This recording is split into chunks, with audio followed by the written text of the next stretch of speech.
So it's about 5 after 2. So I think what we're going to go ahead and do is I'm going to allow Sheri and Michael to begin, and we're excited to hear about the second quarter reality check.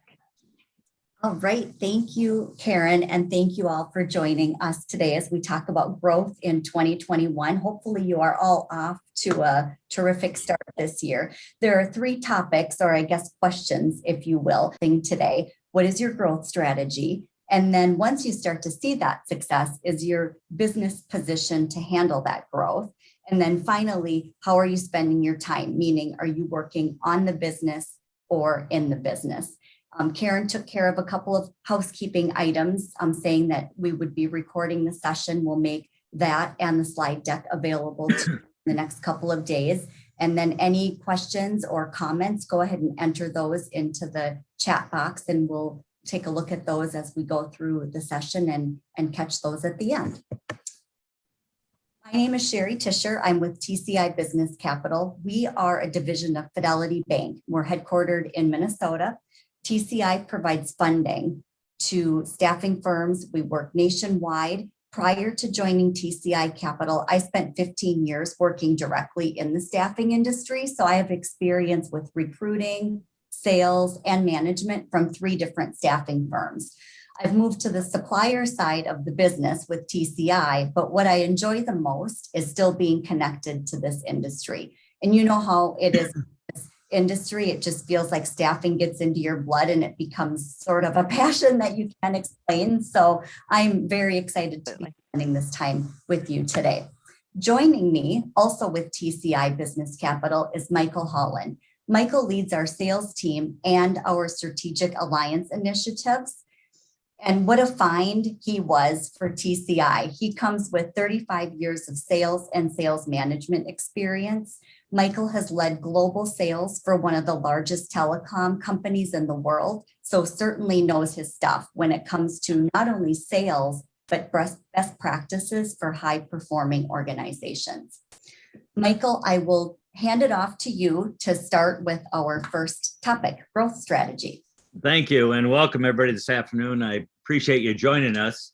One of the things that I always looked at in my career is taking a time out, as Sheri had mentioned, and just say, we're in the second quarter now. Most of us, if you had their plan set on an annual basis, it's a good time to reflect as to where you are and look back on the strategic plans that you built.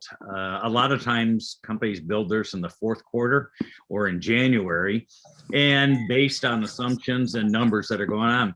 But now it's a time to take a good look at that and say, are you on track, and what was our growth strategy, and look at a number of areas. And the reason that timeout's good is you still have a lot of time in the year to make course corrections if needed, or to reinforce where you are. So the first one that I want to go over is the growth strategy.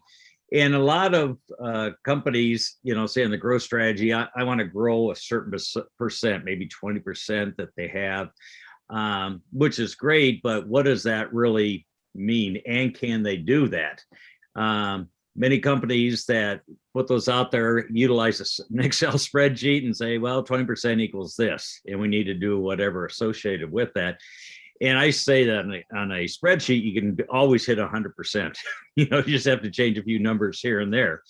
But you just have to step back and say, realistically, can we do this? And what was this based on? So if you look at you're building your plan, what assumptions did you use to build those? And are those still relevant right now? What's changed that you have on the plan that you built? And then a key area that a lot of companies you need to look at is not only what is my strategy to grow, I want to grow 20%, but what's that dollar amount that you need to hit the revenue? And then you need to take it a step down and say, how am I going to get there? And there's a good book out there. It's called Cracking the Sales Manager's Code. And really what it's saying is you have the goal, but then you need to set 2 to 3 strategic initiatives that you outline and put a number value with that, a sales number, as to what that means and what are you going to do. So for example, if it's targeting a certain segment that might be new, what are those, what's the revenue associated with that? And then what are all the activities you need to do to achieve that number or to sustain that growth that you're anticipating from that objective? Studies have shown that more than 3, your odds of achieving those get diminished.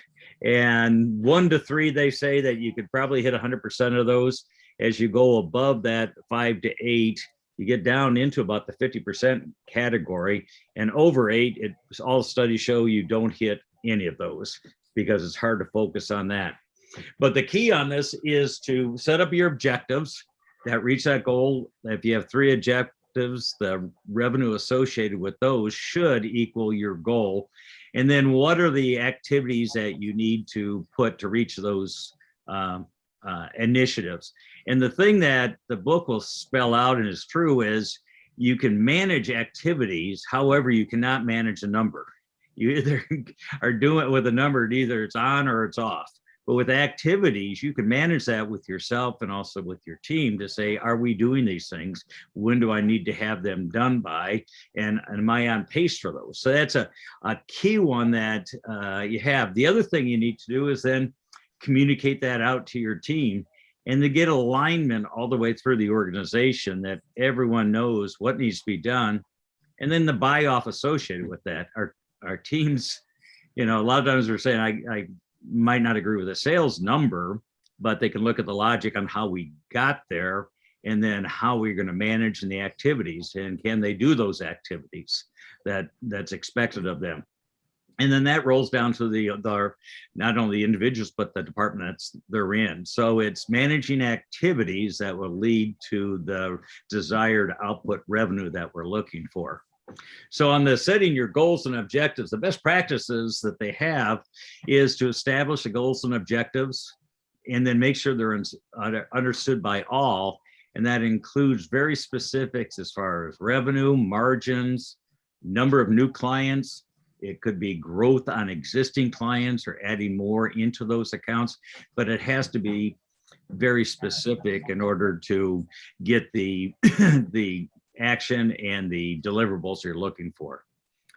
The second area that you need to look for is the ideal client. And we hear this all the time, and there's a lot of talk on what it is and so forth. And if you look at the ideal client, basically it's just saying, who should we pursue, and why that we're doing that. So we should target and pursue those. So it's defining those accounts to chase. But there's also another side of it is, in the ideal, is what are the accounts we should not chase? What should we disqualify? And that's equally as important as to what to chase. And the best practices, what we say is that you need to clearly define what the ideal is, but also why it's ideal. How did you determine it? What are the characteristics of that type of account that you have? How does that type of account fit into the value proposition that you have and you offer to the marketplace? And then you should be able to, on the ideal client, be able to, they say, deliver it in your sleep. It's something that you can do. That's something that you add value for. Ideal client is also something that the client or the target realize you're known for this and willing to pay for the value that you deliver and for the price that you're going to charge. So that the ideal is very important. And a lot of times when we set our ideals, we don't focus enough on, we make them too broad. And when you make them too broad, that's hard for your organization to understand what they should really go after. And that's the next thing on the ideal. It has to be understood by everybody in the organization as to where we're going and what should we pursue that's there. A key way is to write it down and have all those specifics and characteristics written down as to what you're looking for. And then the purpose for chasing those. And then when you're looking at your sales and looking at your pipeline, it's important to make sure that your team and you are spending 80 to 85% of your time just on the ideal clients. It's real easy to get on the shiny object and run after things that might be out of it. But if you're going to really grow and succeed and deliver on what you say you can do, it's important that you're focused on that 80, 85% of your targets is in that, or your pipelines in that ideal client area. And that if it's not, then you need to redirect the organization. Outside that area, there's some growth areas that you say, maybe we can get into, it fits us, but it's just a next step up. But as long as it's not something out of your wheelhouse, it's okay to have a few of those. But once again, the majority should be in the ideal characteristics. And then the key one is what not to chase. And you need to put a program in place that tells your organization, we're not going to go after these type of accounts. And here's why we're not going to go after those. And then don't chase them. Sometimes in sales, those will come to you and it'll be opportunistic, where you say, boy, that's great. If we get it, we can make our plan in the whole year. And reps might think that way, but it's important to have different gates that are out there that tells your organization, no, we don't want it. And specify what gates say no to. And then only when a yes comes in would they bring it to your attention that maybe we might want to go after this one. But it's a lot of times we get distracted by something that's out of our wheelhouse, and we end up pulling the organization away from what we do very well. So it's important that we do that and stay away from those shiny objects. If you want to go to the next slide, one of the things I put together is this is a cheat sheet that I put together. You can elaborate on it, but this is a good way to communicate and work with your teams to set what your goal is, what the 3 objectives are or 2 objectives that you have, and what revenue is going to be achieved from those. And then put down all your activities and put dates and numbers next to those. And that's easier for people to understand and manage to that. And then have the ideal clients written down. But as mentioned, define why we're doing it and why not we're going. So this is a quick cheat sheet I've used in the past and find it very useful for my organizations. The next thing around team alignment, are your sales and recruiting teams trained and aligned? It really, it takes what Michael just said to the next step. And it sounds easy, are your recruiters and sales team aligned? It sounds obvious, it sounds easy. And I think it can be more natural to do that in a specialty staffing business. But if you're in a general staffing business, it really can be more challenging, because I think it's easy for us to want to take every order and be everything to everybody. Saying no can be difficult for a salesperson. When I was with Kelly Services in 2019, one of the things that we put in place, because we realized that we needed to take on more of a specialty mindset, we put this 6x6 strategy in place. And what that was, or here's the idea behind it. As a team, you sit down and you pick 6 job titles or skill codes, skill classifications that you can knock out of the park. These might be things that you're already good at, or it might be hot job titles that are, expected to have growth in the next several years. But you pick your 6 job titles, and those 6 job titles are what that salesperson then builds his or her marketing strategy around. Those are that becomes that salesperson's prospect list. It's companies that have those types of openings. Then on the other side, you've got your recruiting team, and what they're going to commit to is having 6 candidates deep in each of those 6 skill sets. So what it does is it gives that salesperson the confidence to go out and, let's just say, contact center reps are one of your 6 job titles. It gives that salesperson the confidence to know that she can go out there and go after contact center jobs and that recruiter is going to have 6 candidates available to put in those jobs when she gets that order. On the other hand, it gives the recruiter the confidence to know that when they're recruiting for those types of skill sets, even if there aren't current orders in the system, that those candidates could be skill marketed into the prospect list that the salesperson has. So it's just a great strategy to get your team aligned and get that synergy in place, so they're working together on the same mission. The next thing on the slide here is around training. And what I really wanted to touch on here is more training around really current issues, like salespeople needing coaching on how to address pay rates with clients. And that's always been a problem. I remember 20 years ago having to coach, client companies on increasing their pay rates. So that isn't necessarily a new talking point, but I think it's become even more critical in the past year with COVID and now with trying to get people back to work.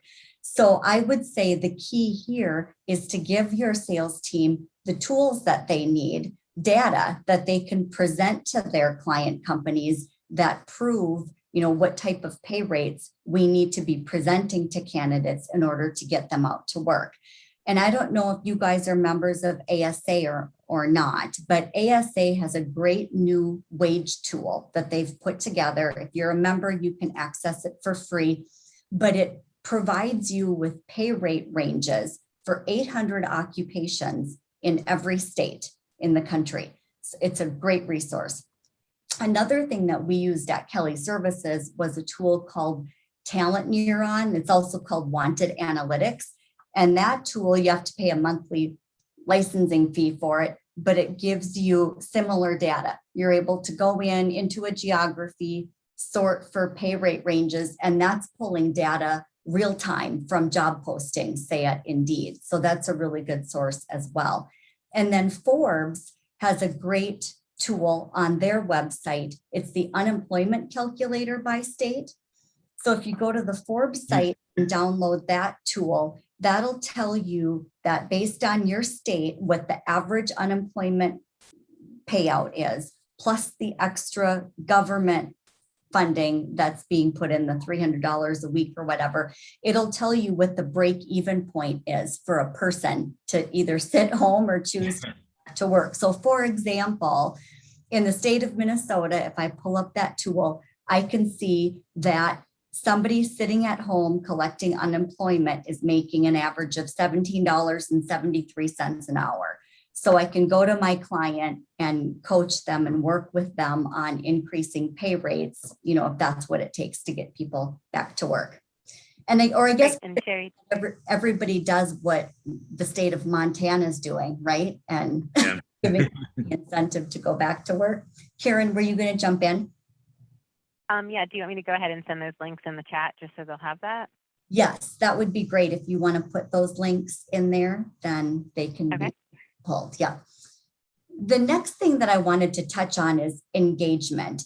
Every marketing statistic that you see from within the staffing industry says that, back in the day, it used to be 8 to 10 touches needed in order to get a response from a prospect, for example. And now we need 18 to 22 touches in order to get a response. And then on top of that, you take the continued engagement that's needed, to stay in front of them and stay front of mind in order to get them as an employee or get them as a client. And it's overwhelming. And that's where, I think we really need to tap into the technology out there to assist us with that. And Karen, if you wouldn't mind jumping in here for just a minute, because I know that that's really your background is in technology, and maybe touch on maybe a tip or something to share here.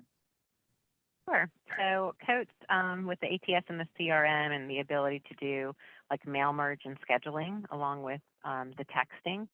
So one of our vendors as well, ZipWhip, offers scheduled texting. So with the mail merge capability of Coach, you can have the ability to go into the job order or into the employee, let's say, and set up touches. And then you can schedule those to happen through the ZipWhip texting function. So the mail merge keeps your message clear and consistent so that everyone is saying like what you want on target to say based upon like your goals, like you mentioned, or by your strategies. And then it documents that. So when you're trying to say, okay, well, this is what we're expecting, Coach also tracks contacts by staffer productivity, sales productivity, etc. So you can say that you expect it, but you also have to have the ability to track what's expected. So you have the ability to do both of that in code so that you can stay on track with your team. Okay, great. Thanks, Karen. So the next thing here that I wanted to touch on is differentiation. What differentiates you? If nothing truly does, you'll be selling on price, and no one wants to be in that position. When I think of differentiation, there are certainly a lot of different things that a lot of different directions that you can go. But one of the things that I think about is the user experience. What do our candidates, employees, and clients think about their interactions with us? Do your processes make it easy on the end user? Do you have the attention to detail when it comes to communication and customer service? I think attention to detail is really lacking these days, and that could be something that really sets you apart. And here's an example. When I worked for Spherion, the president of our company once gave a presentation called Greatness. And it was the 6 common denominators of great companies. One of those 6 common denominators of great companies is attention to detail. And the story that he told was about Disney. One of the things that you'll notice when you're at Disney, when you walk through those parks, you don't see garbage overflowing out of their garbage cans when you're walking around. You don't see people pulling out the big bags of garbage and throwing them into the big dumpsters. You don't see any of that. And that's because Disney has an underground vacuum system that pulls the garbage down from those garbage cans. So you don't see any of that. That's attention to detail. I mean, that's Disney wanting to make sure that their end users have a great experience. Another thing that Disney does is when you arrive at the park and you park your car, you get off your bus and you're walking up, into Magic Kingdom to the castle, you don't realize it, but you're walking at a slight incline. Mm-hmm. It's early in the morning, you're fresh, you're excited to be there. You don't care that you're walking uphill, and you might not even realize it because they've made it quite subtle, but you're walking at an incline. The reason for that, and the reason they designed the park that way, is because at the end of the day, when you're tired and you're exhausted because you've been dragging kids all around in the heat all day, you're actually walking at a slight decline back down into the parking lot to make it easier on you. That's attention to detail. So I would ask you, I think it'd be a great exercise to sit down with your team and think about your own processes, your end user experiences. Are you, making it easy on them? Are you asking your candidates to walk uphill to get through your application onboarding process?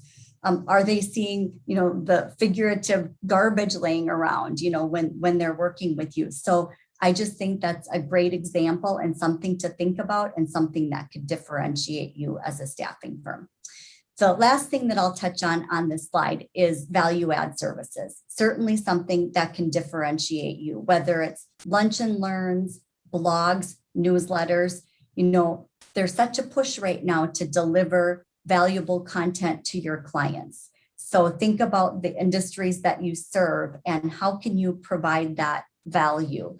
One of the things that I did when I was with Doherty Staffing is I put together some lunch and learns, and they were received so well. I would bring people in, serve them lunch, bring in a speaker, and talk about, an important topic. June next month is National Safety Month. What a perfect opportunity for you as a staffing organization to share some knowledge about safety in the workplace, whether it's healthcare, whether it's manufacturing, or general workplace safety with ergonomics. There are a lot of different directions that you could go, but I think it would be a great way to add value to your clients. Michael, I'm going to hand it back off to you to talk about positioning your business for growth. Yeah, the second area to look at is, are you positioned for growth? And all companies say, hey, I want to grow, but a lot of times when they're growing, they discover that they crumble on the weight of their success and take on too much. And the main thing that they have is they're not scalable. And the scalability is really your ability to grow without being hampered by the structure of available resources when faced with the increased production. And that can come in the form of people, talent, time, process. But when you're growing, a lot of times that's where you get hampered, and as a result, the weight of it brings you down, takes you off track, and then also ends up resulting in an overall negative decline in the company. There's two big areas that impact that I like to discuss on that is the people, time, talent, and process that you have with the resources. And one of those is the back office support limitations of your organization. And this can be seen in limitations in either the personnel you have or your current technology that's not able to help with your growth. That's there. And Karen, you have a few areas that you can talk on this on the technology side on growth and how to handle that. Sure, absolutely. So Coats is a fully integrated front and back office software. So as mentioned earlier, not only do we have the ATS and the CRM and the management of the job orders, but all that information flows into the back office. So it's not a separate system, but the same system of which our clients can process their payroll, which creates their billing, which creates their AP checks for their vendors and for, let's say, their liabilities like child supports, quarter and garnish, such, and all that flows through to the general ledger.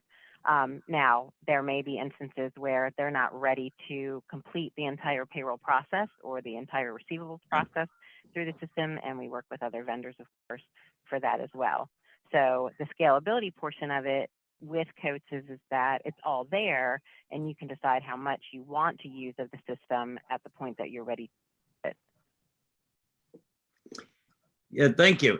On the back office also is, as you said, billing correctly, and a big area too is, are your clients paying you Exactly, in a timely? receivables. Yeah, exactly. The AR is Yeah. a huge area. I did some consulting, and a lot of times I would say it's to clients, it's not your selling efforts that are a problem here, it's your collection efforts. You're not putting enough Right. time of bringing in the receivables for the hard work that you did, and in a timely Sure. fashion. So, and there's charts and graphs. We have a management business advisor that does show the actual flow of the business. So just visually, you can see which of your clients are 30, 60, 90, and 120. yes. We don't ever want to get into that 90, 120, but sometimes that pie color does get filled. But like you mentioned, it does have that capability, and it's important to use that technology. Like you said, if you're working so hard in the front, you want to make sure that it's paying off in the back. Yeah, in these days, especially as you've probably seen in with the past year, a lot of good clients that have been paying maybe 30 days have slipped it out, meaning to pay in 30 days, but it's actually 45 or 60. And so you end up spending a lot of time chasing, in some cases, to get paid for the hard work that you did. The other constraint a lot of companies have when they're growing is their working capital. They might have good working capital for the status quo and for the slight increase in what they're doing. But a lot of times in the staffing area is that they really don't have the working capital and the cash to take on new clients due to the cash flow issues that they have to pay for with the additional staff personnel that's out there. As you know, with the staffing industry, that your client might be paying in 30 days, as we've mentioned, or could be longer than that. but your organization needs to make payroll and pay out in 2 weeks for that. So that can be another area of constraint as far as your growth and hamper your scalability and limit the growth that you have. So there are ways to address the funding of your payroll there. If you look at the areas of this area, there's a number of ways to get funding for the organization. You can do the self-funding, and this one's self-explanatory, and usually it's self-funding are for companies that are well-established organizations that don't experience much change or growth. So you've got enough coming in and it's predictable, and you can make that. The next one that a lot of companies look at is the line of credit that you can get from a bank, as far as what can I get to help fund and meet the working capital requirements that I need. And that's an option a lot of companies pursue, and it's a great way to do that. Unfortunately, a lot of the banks, they're going to take a look at the whole business that you have, look at your assets and your receivables, liabilities, and a lot of times it's extensive and does take a longer to establish. But it's a good way to do it if you meet their qualifications on that. There's a lot of things that the bank will look at, though, that's going to be might hamper. It's going to be the time of business, how long you've been in business, what collateral do you have to back up that line of credit. A lot of times in the staffing industry, you don't have much of as far as the collateral, except your receivables is a nice form of collateral. They're also going to look at the revenues and the profits that you've had over the last few years. And then banks also like to have a lot of different ratios. They love ratios to see how you're doing your business and if you fit into the parameters, all of which are good because it helps you keep focused on online that you have. The other thing that the banks and to get a line of credit, we're going to look at the guarantees, and the banks love those guarantees, personal guarantees, if you're from a large organization, others that they can have tied to that loan to guarantee that if something went sideways, that they're covered on that.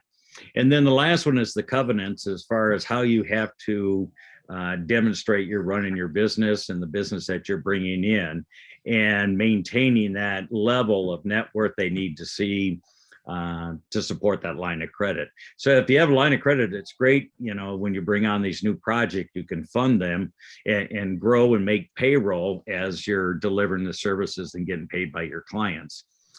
There is an option out there, is the payroll funding, which our company does, TCI, as others that are out there. And then basically it's the action of just selling your accounts receivable to a company to get cash up front.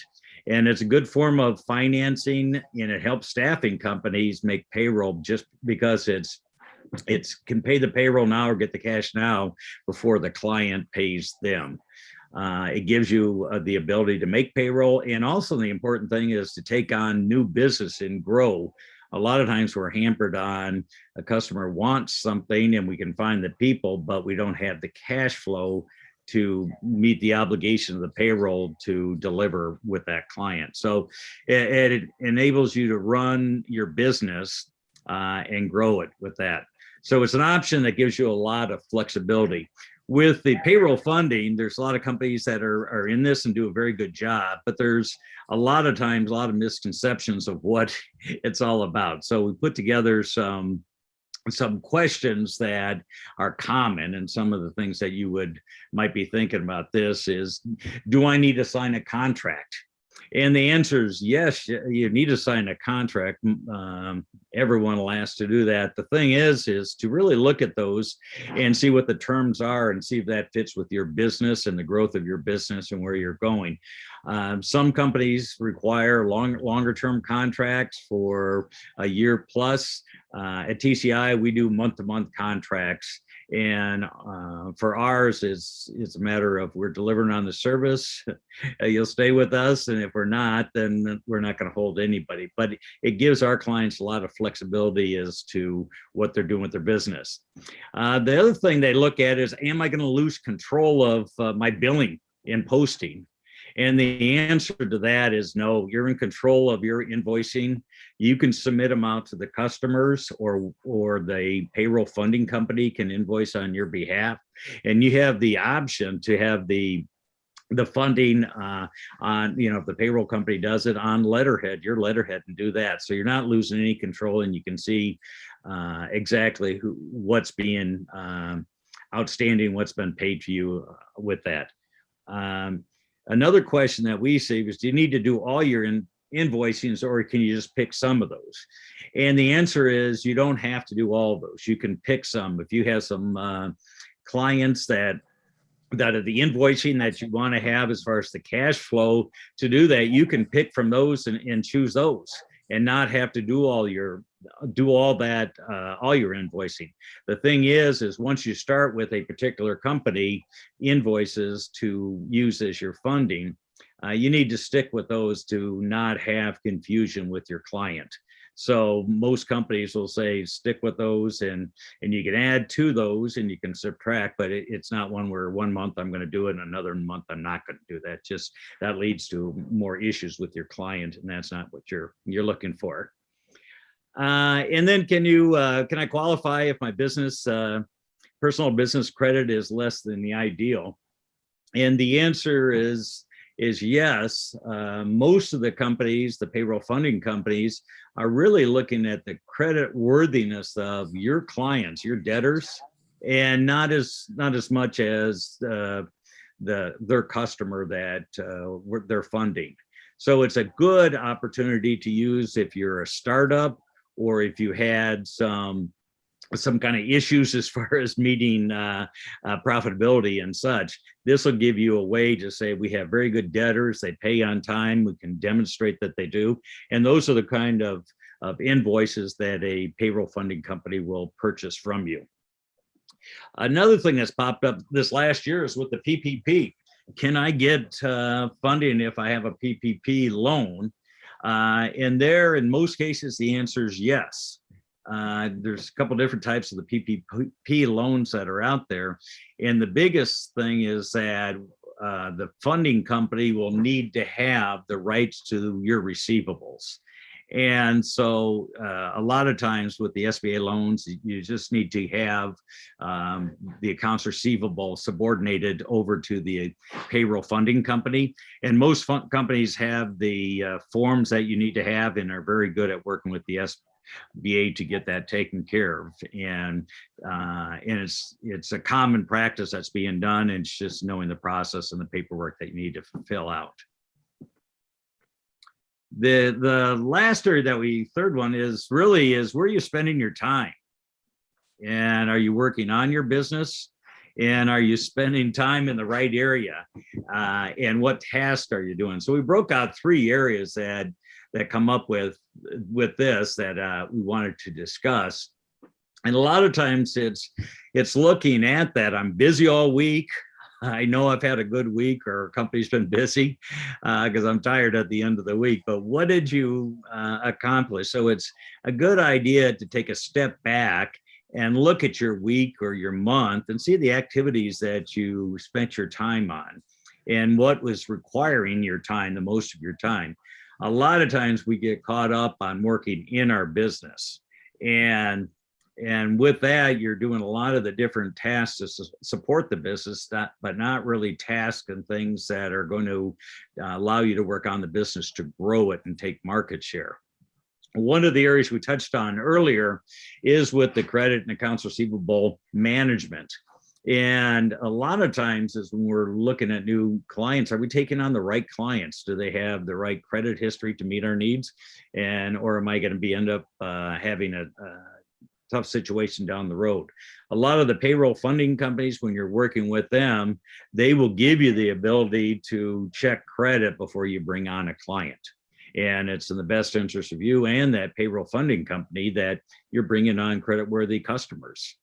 And then, as we talked about earlier, are you spending time chasing your clients for payments? A lot of time, what you see is when customers aren't paying is One, it could be the disorganization of that client, but also maybe the billing's not correct for them. They have questions with this. It's not flowing. They have unpredictability. One of the things with payroll funding companies is those companies are really a representative or a back office for you as your accounts receivable department. They, you have an account manager, like with our case, with our company, account manager, they get to know your clients, know to understand who needs to be discussed. If there's some billing issues, how to handle those, and what the invoice should look like in order to get the payment in a timely fashion. So you're not spending time chasing those down. So one of the areas is to look at that and see how much time are you spending with your billing and accounts receivable function. And if there's a way to offload that so you could spend more time growing your business. Mm-hmm. Yep. And we just have a minute here left to wrap this up, but a couple more areas that you could consider outsourcing or outtasking: payroll processing. I know with Coat software, there's on-site payroll who will go right into the Coats software and process payroll for the staffing firm. I mean, how convenient is that? And with TCI's partnership with Coats and on-site payroll, we're certainly willing to price package that whole solution together. So that makes it even more convenient for a staffing owner. HR compliance is another thing. Many small to mid-sized staffing firms don't have the budget for a full-time HR manager. And if they have one, you could often use some additional support. So check with your payroll processing company. Oftentimes insurance companies offer this. We do at TCI, we offer an HR support service where if you're a client of ours, you can go online into the portal and search on various topics, such as safety, diversity, hiring, terminations, search for forms and documents. You can even use the HR on demand feature of it, where you're calling there or emailing and directly getting the help of an HR professional on a project or a question that you have. They'll even help you write a handbook. So, I mean, there's a lot of support that you can get there. And so, use your vendors and suppliers and out-task where you can. I know when I was out selling staffing, I always used to say to my prospects, do what you do best and let us do what we do best. We're the experts in staffing and recruiting, and let us do that for you. I'm sure you guys say those same things when you're out selling. So I guess I would say practice what you preach. And if there's something that you can get off of your plate by outsourcing it or having a vendor or supplier help you with that, then do that. And that's all we've got. So thank you for attending our session today, where we talked about growth strategy. Is your business positioned for growth? And then are you working on the business instead of in the business? Karen, I don't know if there are any questions that we should address. I know we're a minute or two over, so let me know. I did have a question come in. During the training section, you suggested making sure your recruiters are trained on encouraging candidates to return to work. Do you have any examples?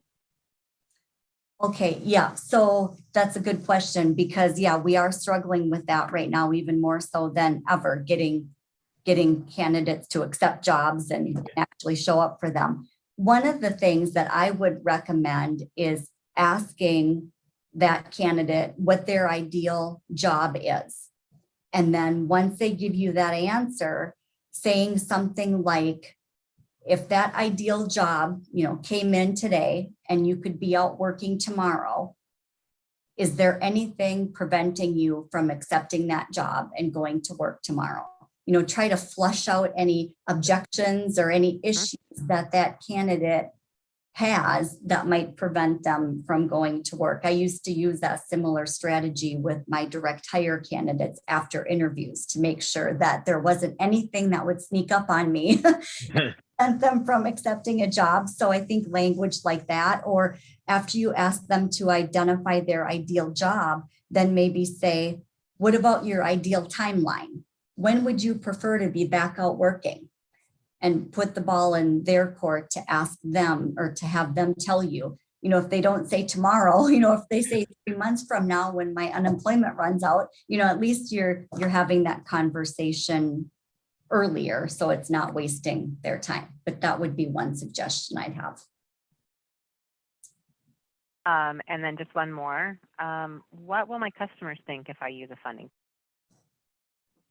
The funding company? Okay, Michael, this would be a good one for you. Yeah, this is a question that comes up a lot, is what would they think? Do they think I'm having issues? And the answer is no. This is a common form of financing that's there. The invoices come from your company and in the remittance back to the funding company there, but only in the initial time when you send out a notice that said you're working with it's TCI or whomever it might be. But that's a way of funding. It's not a negative representation of it. And as we discussed, it can be a way to enhance because you're giving a higher level of service as far as the receivables and working with your clients, and it's predictable to them. Great. All right. Well, I want to thank you both, Sheri and Michael, for today and for your tips. Strategy. I actually wrote down the book, Michael, that you said. It's a great book. Cracking the Sales Manager. And Sheri, I really like your 6x6. I think I'm going to try to apply that to Coach somehow. We'll see how that works out. But thank you, everyone, for attending and for taking your time out this afternoon to sit with Coach and with TCI Business Capital. And as mentioned, the resources were of the links were placed in the chat, but we are going to summarize the video, have a link of that, and then also send you the slideshow books as well. So thank you so much for your time, and we appreciate you spending time with us today. Thank you. Have a great Everybody. week, everyone. Bye. All right. Bye-bye. Stay safe. Thanks so much.